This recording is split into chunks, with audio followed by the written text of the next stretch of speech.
ये एक छोटा सा कलेक्शन है, संग्रह है कविताओं का, जो मैंने पिछले लगभग 25 सालों में स्कूल और कॉलेज से शुरू करते हुए फिर कुछ साल आईएएस में आने के बाद छूट गया लिखना।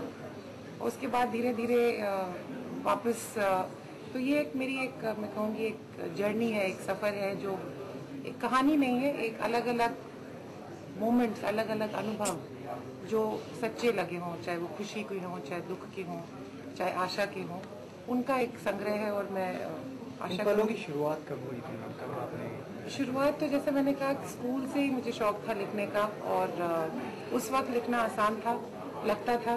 फिर समय आया, जॉब, मैरिज, बच्चे, जब लिखना प्रैक्टिकली छूट गया, और फिर धीरे धीरे उसको मैंने रीडिस्कवर किया है। बस ये कि अनुभवों का एक माला है। प्रेरणा की बात करें तो मैम, प्रेरणा कहाँ से मिली? प्रेरणा मेरा मानना है कि जीवन में किसी भी चीज़ से मिल सकती है, छोटी चीज़ से भी मिल सकती है। और प्रेरणा हमेशा एक पॉजिटिव वर्ड नहीं है।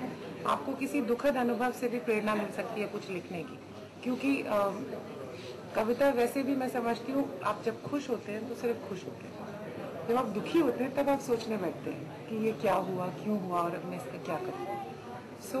कई बार कविता में वेदना या दर्शन इसलिए ज़्यादा होता है, और जो एक सिंपल खुशी है उसके लिए तो मैं समझती हूँ जो गीत हैं हमारे, लोकगीत, फिल्मी गीत, वही काफ़ी है। लाइफ ऑफ लाइट के कुछ पलों में से अगर कुछ हमारे दर्शकों के लिए अगर आप कुछ बोल रहे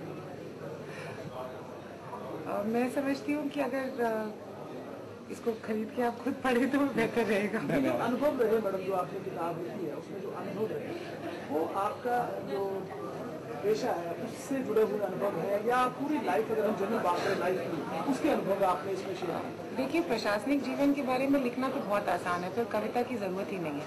उस पर तो लेख और कहानी और नॉवल लिखे जा सकते हैं, लिखे भी गए हैं। और नहीं, ये मेरे प्रशासनिक जीवन से संबंधित नहीं है।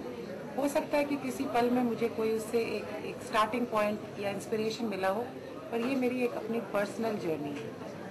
तो जैसे अगर हम आपकी प्रशासनिक जीवन की बात करें या आपकी पर्सनल जिंदगी की बात करें तो काफ़ी हेक्टिक रहता है आपका शेड्यूल, फिर भी उस समय में से इसको निकाल कर लिखना बड़ा मुश्किल होता है। हाँ, थोड़ा तो नाइट आउल जिसे कहते हैं होना पड़ता है, क्योंकि आप कविता शायद खामोशी में और तन्हाई में जन्म लेती है, तो वो खामोशी और तन्हाई इंसान को ढूंढनी पड़ती है अगर कविता आपके लिए मायने रखती है और आपके जीवन में वो अगर आपको वैल्यूबल लगती है, क्योंकि जो चीज़ आपको मायने रखती है उसके लिए आप हमेशा समय निकालते हैं। धन्यवाद।